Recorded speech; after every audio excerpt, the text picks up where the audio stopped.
Le Seigneur Jésus l'a dit, le Seigneur Jésus l'a dit, la moisson est si grande, mais il y a peu d'ouvriers.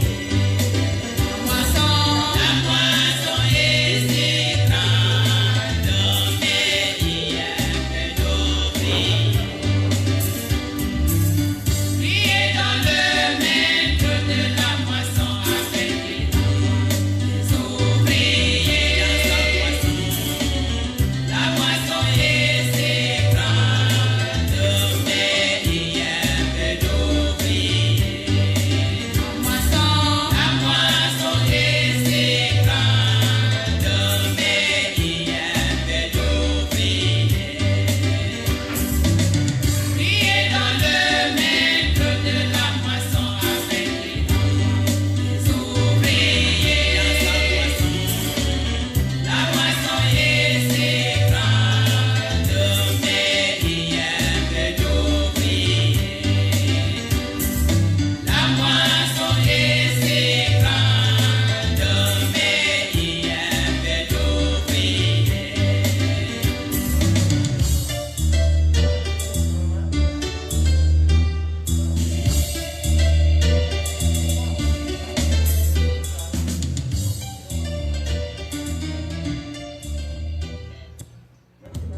Que la grâce, la paix vous soit donnée de la part de notre Dieu, le Père, et de notre Seigneur Jésus-Christ, qui s'est donné lui-même afin que nous soyons rachetés et pardonnés de toutes nos fautes. Amen. Maintenant, nous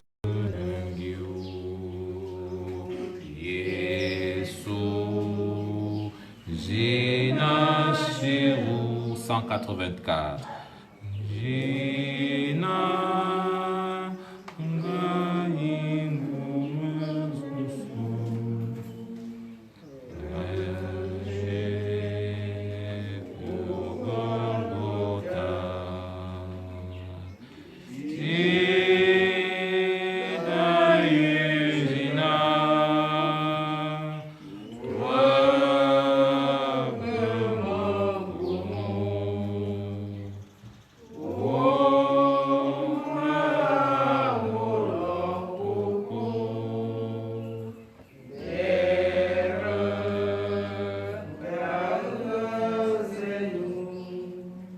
Adorons notre Dieu.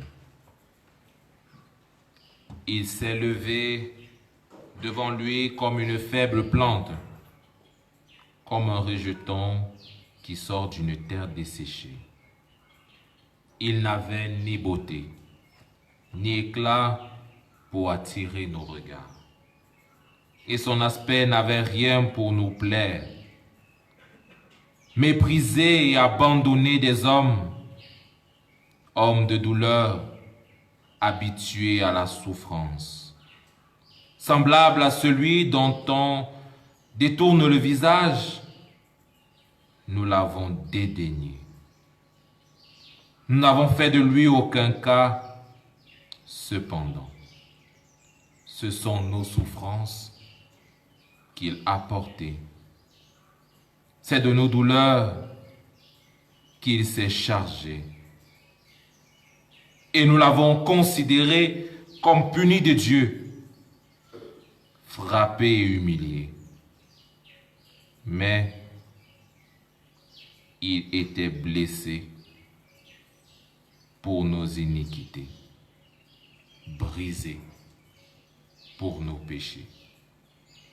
Le châtiment qui nous donne la paix est tombé sur lui. Et c'est par ces meurtrissures que nous sommes guéris. Amen. Oh, oh, Jésus m'a racheté. Oh, je ne suis plus condamné. Oh, Jésus m'a racheté, alléluia. Oh, je ne suis plus condamné, alléluia. Alléluia. Alléluia. Oh, je ne suis plus condamné. Jésus m'a dit, pauvre pécheur, je suis venu te sauver. Oui, j'ai porté tous tes péchés sur moi, sur moi. Alléluia. Alléluia. Oh, alléluia. Oh, je ne suis plus condamné. Alléluia. Alléluia. Oh, alléluia.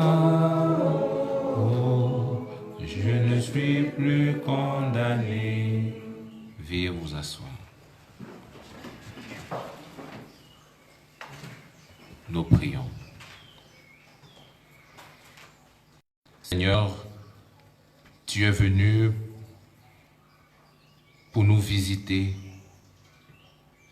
et nous ne t'avons pas accueilli. Tu as voulu habiter sous un toit. Nous t'avons réservé une étable misérable. Tu as voulu notre amitié et nous t'avons trahi. Tu as voulu marcher en paix et nous t'avons opposé la guerre et les tribulations. Tu as marché à cause de nous sur le chemin d'épines, des larmes et de douleurs. Tu nous as aimés, mais nous t'avons tués. Oui, Seigneur, chaque jour, nous recommençons avec les mêmes fautes à l'endroit de nos semblables. Nous sommes méprisants. Nous sommes orgueilleux. Nous tissons de mauvais plans contre nos frères faits à ton image. Nous répondons à ton amour par l'ingratitude et l'impénitence. Seigneur, pardonne-nous et aie pitié de nous. Ensemble, disons, Seigneur, pardonne-nous et aie pitié de nous.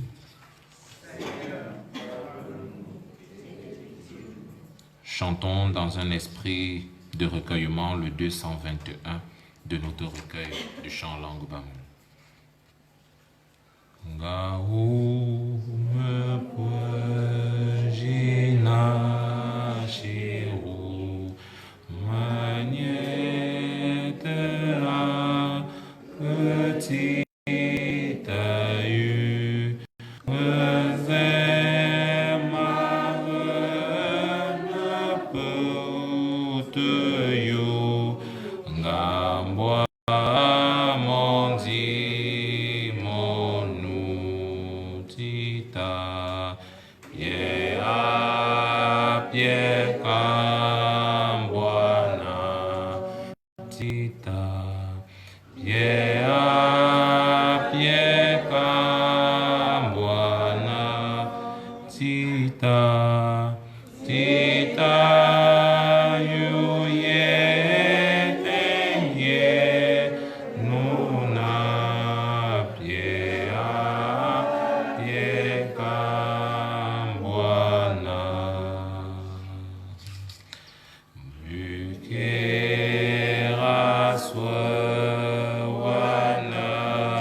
Tita, pieka, pieka.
Écoutons les paroles de grâce.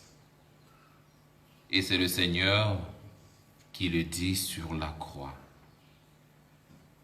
Pardonne-leur, Père, car ils ne savent pas ce qu'ils font. Malgré la dureté de nos cœurs, malgré tout ce que nous avons fait, le Seigneur se tourne vers le Père et demande à ce que nous soyons graciés, que nous soyons pardonnés et justifiés. Acceptons donc ces paroles, acceptons donc ce pardon qui nous offre gratuitement. Amen. Sur la croix de Golgotha, il a payé. Sur la croix de Golgotha, il a payé. Oh, Jésus-Christ a tout payé. Il a payé. Sur la croix de Golgotha, il a payé. Oh, le roi des rois tout payé. Il a payé. Sur la croix de Golgotha, il a payé. Maladie, prends tes valises, va-t'en. Il a payé. Sur la croix de Golgotha, il a mensonge, prends tes bagages, va-t'en. Il a payé. Sur la croix de Golgotha, il a payé. Sur la croix de Golgotha, il a payé. Sur la croix de Golgotha, il a payé. Mon Dieu a tout payé. Jésus a tout payé. Pour ma vie, il a payé. Pour ta vie, il a payé. Je vais l'acclamer, oh, oh, oh. Mon Dieu a tout payé. Pour tes péchés, il a payé. Pour ta sécurité, il a payé. Pour son amour, il a payé. Pour ta famille, il a payé. Oh, je vais l'acclamer, oh, oh, oh. Mon Dieu a tout payé. Oh, je vais l'acclamer, oh, oh, oh. Mon Dieu a tout payé. Notre Dieu a tout payé. Notre Dieu nous a graciés.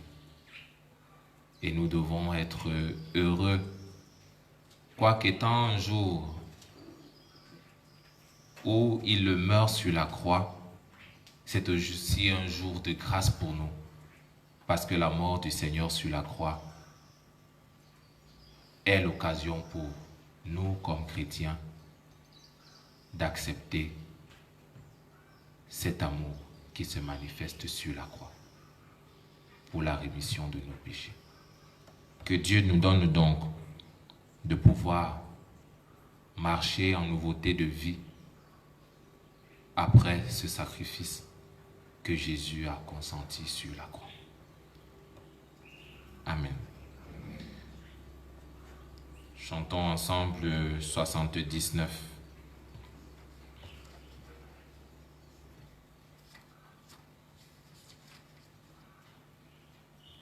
Mangez beaucoup, tiens,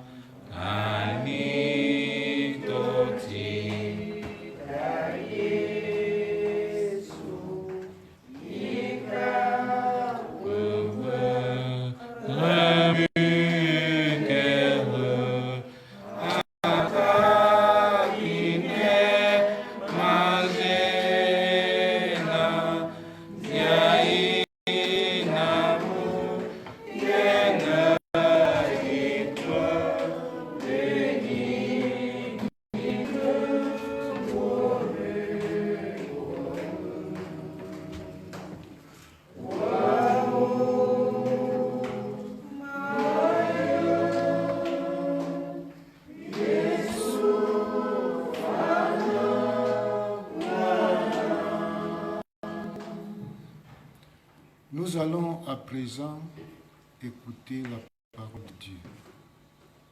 Mais avant de l'écouter, je nous invite à la prière. Seigneur, en ce jour où nous nous souvenons de la crucifixion de notre Seigneur Jésus-Christ, nous voulons, Seigneur, être crucifiés avec lui dans nos fautes, dans nos manquements, dans nos errances. Tu l'as toujours fait à travers ta parole. Encore ce matin, Seigneur, nous voulons nous mirer à travers ta parole que tu vas nous donner. Que ton Esprit Saint, Seigneur, illumine notre raison. Au nom de Jésus-Christ, ton Fils, notre Seigneur. Amen. Nous allons commencer par écouter la parole de Dieu dans le livre des psaumes, plus précisément le psaume 38.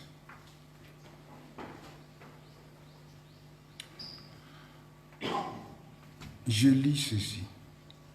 Éternel, ne me punis pas dans ta colère et ne me châtie pas dans ta fureur, car tes flèches m'ont atteint et ta main s'est appesantie sur moi.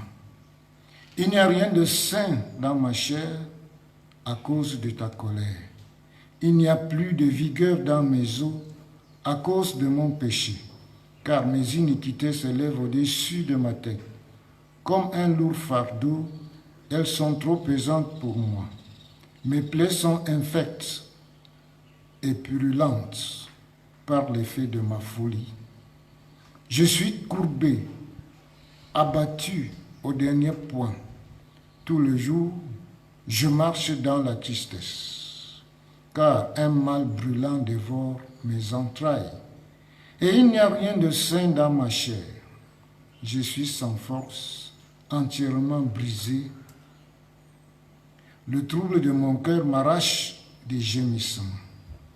Seigneur, tous mes désirs sont devant toi, et mes soupirs ne sont point cachés. Mon cœur est agité, ma force m'abandonne, et la lumière de mes yeux n'est plus même avec moi. Mes amis et mes connaissances s'éloignent de ma plaie, et mes proches se tiennent à l'écart. Ceux qui en veulent à ma vie tendent leurs pièges. Ceux qui cherchent mon malheur disent des méchancetés et méditent tout le jour des tromperies. Et moi, je suis comme un sourd, je n'entends pas. Je suis comme un muet qui n'ouvre pas la bouche. Je suis comme un homme qui n'entend pas, et dans la bouche duquel il n'y a point de réplique. Éternel, c'est en toi que j'espère. Tu répondras, Seigneur, mon Dieu, car je dis, ne permets pas qu'ils se réjouissent à mon sujet, qu'ils s'élèvent contre moi si mon pied chancelle. Quand je suis près de tomber, et ma douleur est toujours devant moi, car je reconnais mon iniquité, je suis dans la crainte à cause de mon péché, et mes ennemis sont pleins de vie, pleins de force. Ceux qui me haïssent sans cause sont nombreux. Ils me rendent le mal pour le bien. Ils sont mes adversaires parce que je recherche le bien. Ne m'abandonne pas, Éternel, mon Dieu, ne t'éloigne pas de moi. Viens en hâte à mon secours, Seigneur, mon salut. Notre deuxième texte, et d'ailleurs le dernier, se trouve dans l'évangile de Jésus, selon Marc au chapitre 15, les versets 24 à 41. Marc 15, 24 à 41. Ils le crucifièrent et se partagèrent ses vêtements en tirant au sort pour savoir ce que chacun aurait. c'était la 3e heure quand ils le crucifièrent. L'inscription indiquant le sujet de sa condamnation portait ces mots. Le roi des Juifs. Ils crucifièrent avec lui 2 brigands, l'un à sa droite et l'autre à sa gauche. Ainsi fut accompli ce que dit l'Écriture. Il a été mis au nombre des malfaiteurs. Les passants l'injuriaient et secouaient la tête en disant: Hé, toi qui détruis le temple et qui le rebâtis en 3 jours, sauve-toi toi-même. En descendant de la croix, les principaux sacrificateurs aussi, avec les scribes, se moquaient entre eux et disaient: Il a sauvé les autres, et il ne peut se sauver lui-même. Que le Christ, le roi d'Israël, descende maintenant de la croix, afin que nous voyions et que nous croyions. Ceux qui étaient crucifiés avec lui l'insultaient aussi. La 6e heure étant venue, il y eut des ténèbres sur toute la terre jusqu'à la 9e heure. Et à la 9e heure, Jésus s'écria d'une voix forte: Eloi, Eloi, lama sabachthani, ce qui signifie: mon Dieu, pourquoi m'as-tu abandonné? Quelques-uns de ceux qui étaient là, l'ayant entendu dire: Voici, il appelle Élie. Et l'un d'eux courut, remplit une éponge de vinaigre et, l'ayant fixé à un roseau, il lui donna à boire en disant: Laissez, voyons si Élie viendra le descendre. Mais Jésus, ayant poussé un grand cri, expira. Le voile du temple se déchira en 2, depuis le haut jusqu'en bas. Le centenier qui était en face de Jésus, voyant qu'il avait expiré de la sorte, dit: Assurément, cet homme était fils de Dieu. Il y avait aussi des femmes qui regardaient de loin. Parmi elles était Marie de Magdala, Marie, mère de Jacques le mineur, et de Joseph et Salomé, qui le suivaient et le servaient lorsqu'il était en Galilée, et plusieurs autres qui étaient montés avec lui à Jérusalem. Ciel et terre passeront, mais la parole du Très-Haut demeure à jamais. Kum shonga Golgotha, Yesu kayana, Ikapin yongo ngero, Pomoshimbe kero,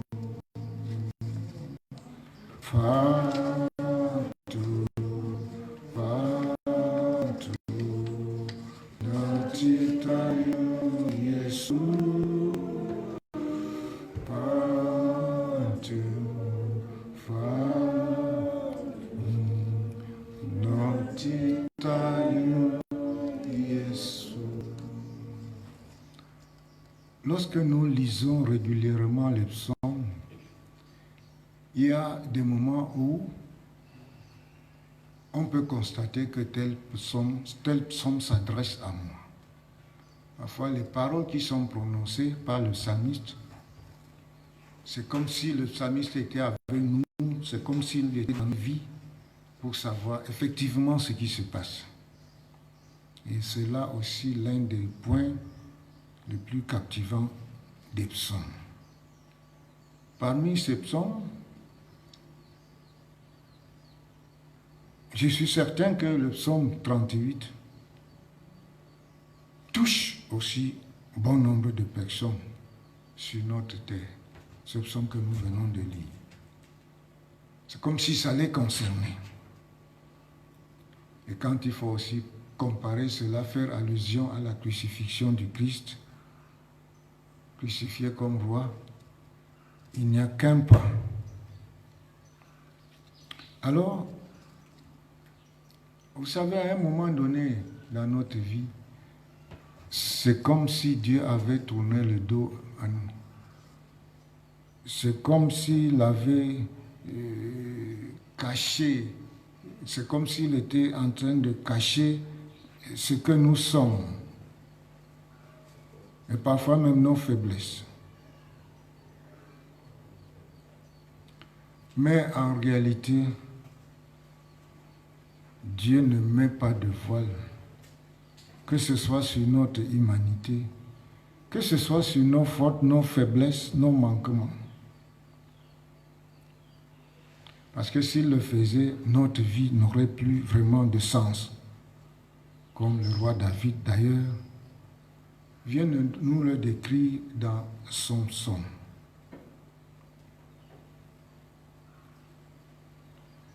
Et tenez-vous tranquille, quel que soit ce que les hommes vous fassent, qu'on vous insulte, qu'on vous trahisse, qu'on vous calomnie, qu'on vous jalouse, qu'on vous fasse quoi que ce soit, Dieu ne cache pas, Dieu ne met pas de voile sur celui qui supporte, que ce soit les moqueries, que ce soit les insultes, que ce soit les mensonges, que ce soit des attaques même physiques, que ce soit des injustices. Dieu ne met pas de voile sur cela. Ça veut dire que Dieu ne vous cache pas, autrement dit, il ne vous oublie pas. Et Jésus aussi, c'est la même. Avec Jésus, c'est la même chose. Lui qui est aujourd'hui, ce matin, à l'agonie sur une croix, comme l'évangéliste nous l'a raconté. Oui, d'ailleurs, même il finira par mourir.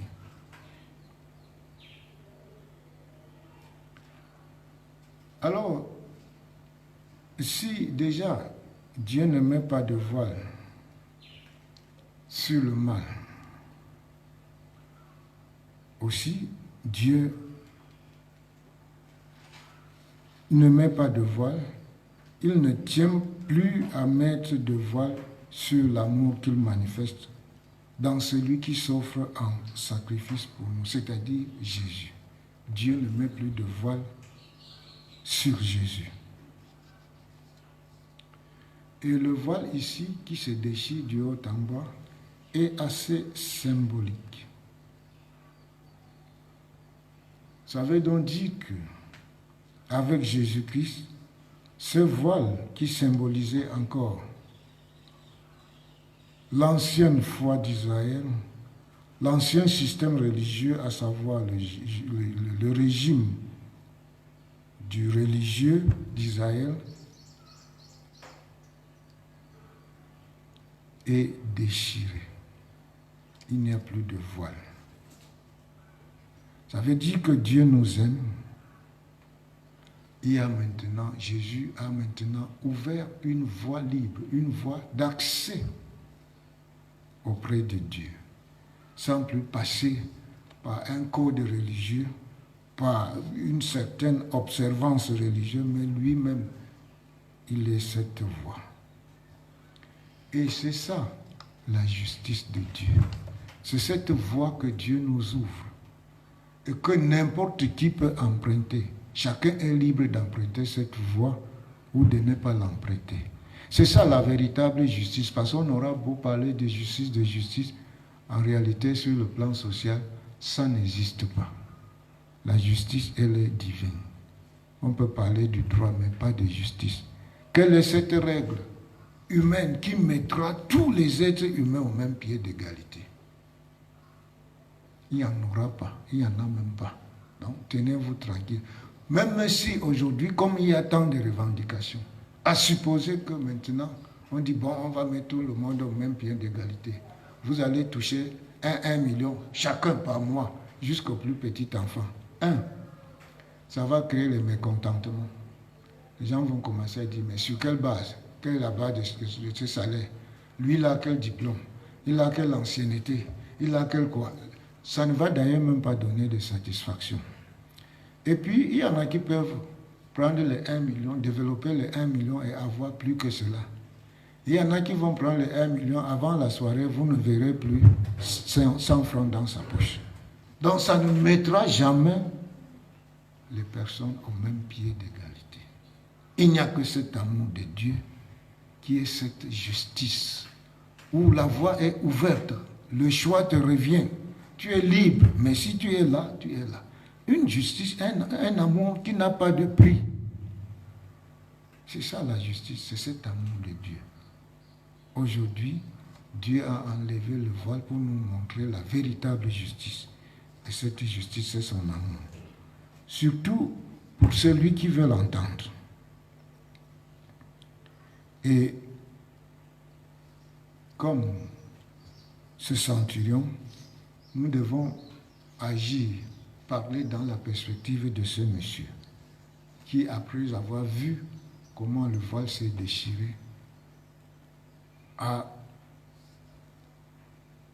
s'est exprimé en disant, assurément, cet homme est vraiment le Fils de Dieu. C'est aussi une sorte de confession de foi très très forte. Donc, au-delà de tout ce que Jésus faisait, c'est le déchirement, c'est quand ce voile se déchire, que lui, il est convaincu que cet homme était assurément un homme de Dieu, le Fils de Dieu. Voilà encore une autre confession. Jésus est encore reconnu, même sur la croix, même après sa mort, comme Fils de Dieu. Frères et sœurs, nous sommes à Pâques. Tôt ou tard, chacun de nous va pouvoir quitter ce monde. Si, après avoir quitté ce monde, une seule personne peut au moins dire après vous que non, celui-ci était vraiment un croyant, un vrai chrétien, c'est que vous êtes heureux.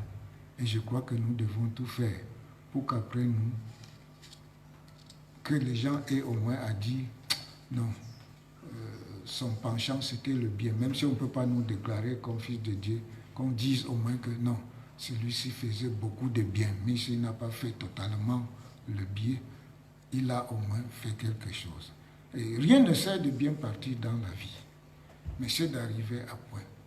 Malgré tout ce que Jésus a fait, toutes les souffrances qu'il a endurées, rien que cette affirmation du centurion l'élève.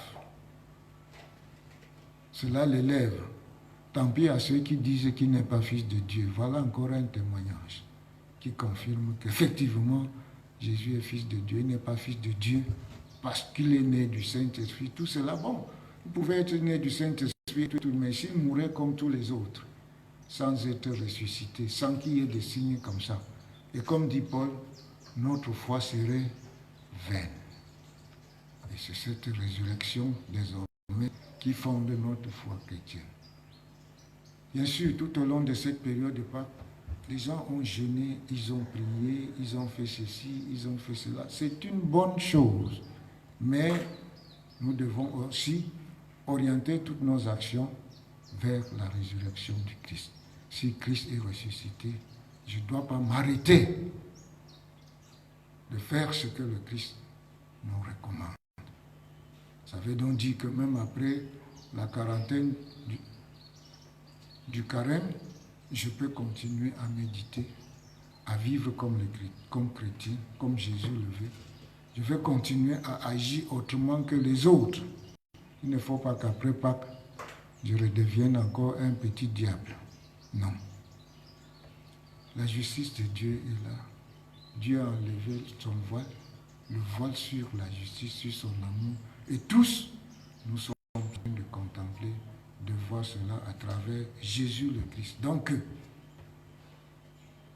aujourd'hui, le voile est levé. La justice de Dieu est là. Celui qui veut bénéficier de cette justice, il est libre. Celui qui ne veut pas en bénéficier, il est aussi libre. À chacun son choix. Amen. Restons debout et confessons notre foi chrétienne. Je crois en Dieu, le Père Tout-Puissant, Créateur du ciel et de la terre. Je crois en Jésus-Christ, son Fils unique, notre Seigneur, qui a été conçu du Saint-Esprit et qui est né de la Vierge Marie. Il a souffert sous Ponce Pilate, il est été crucifié, il est mort, il a été enseveli, il est descendu aux enfers. Le troisième jour, il est ressuscité des morts, il est monté au ciel, il siège à la droite de Dieu, le Père Tout-Puissant. Il reviendra de là pour juger les vivants et les morts. Je crois au Saint-Esprit, je crois à la Sainte Église universelle, la communion des saints, la rémission des péchés, la résurrection de la chair et à la vie éternelle. Amen. Restons assis et pendant que nous contemplons cet amour de Dieu qui s'est manifesté à travers Jésus le Christ, nous pouvons aussi apporter nos offrandes.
C'est le numéro 99. Ta, ta,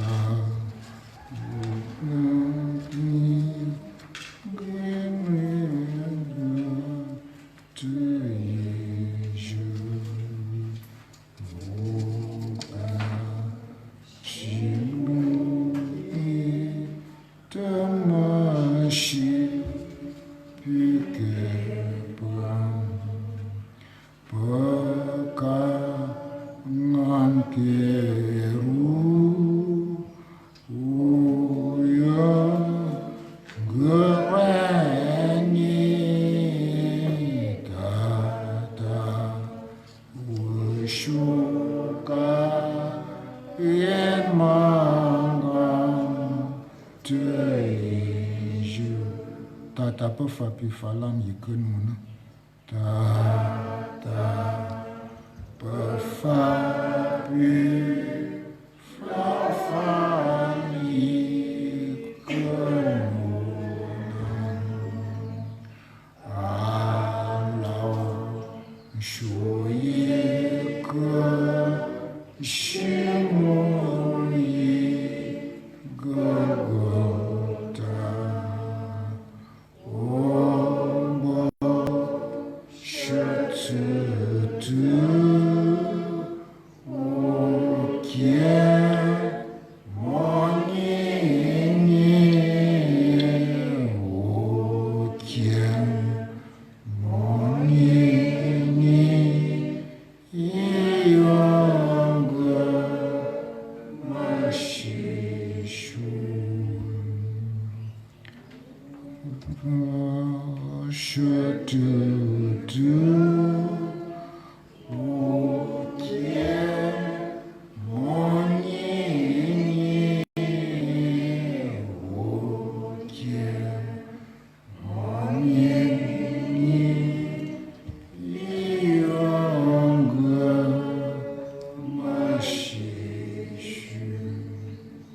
Présentons nos offrandes au Seigneur.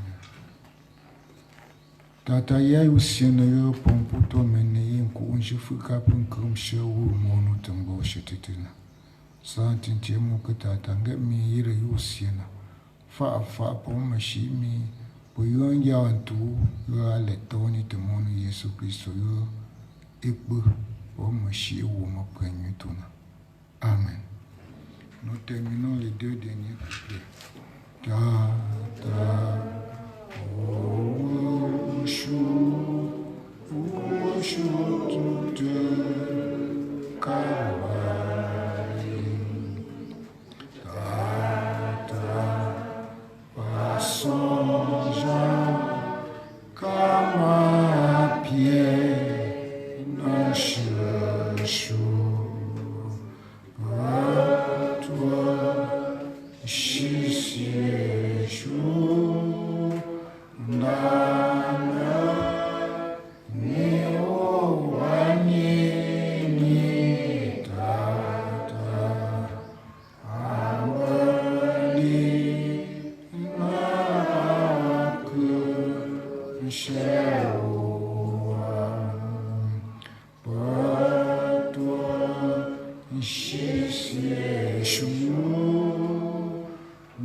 Notre recueillement continuera demain à partir de 18h.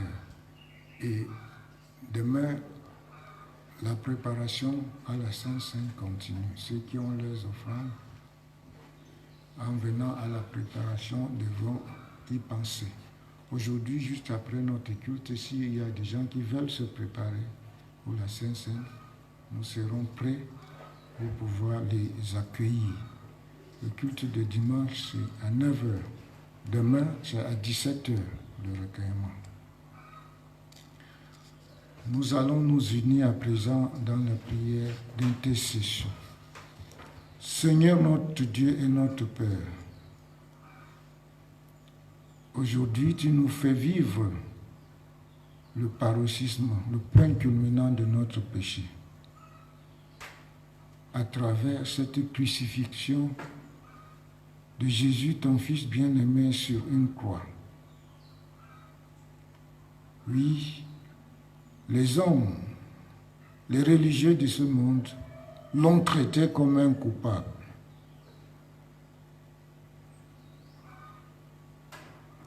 Aussi, Seigneur, par ce traitement, tu mets à nu notre humanité, nos faiblesses, notre méchanceté.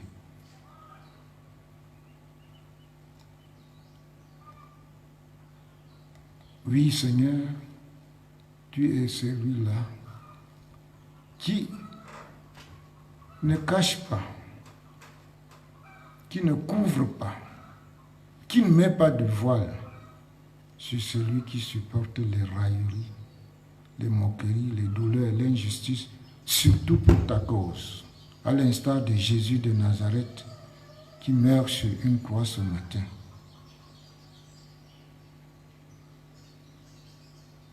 Aussi, tu es décidé à ne plus cacher ton amour, à ne plus mettre le voile sur ton amour, qui s'est manifesté dans celui qui s'offre volontiers comme objet de sacrifice pour nous.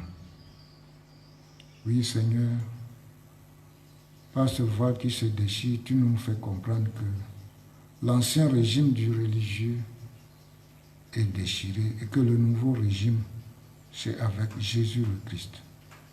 Pour celui qui veut l'entendre, c'est que tu nous aimes.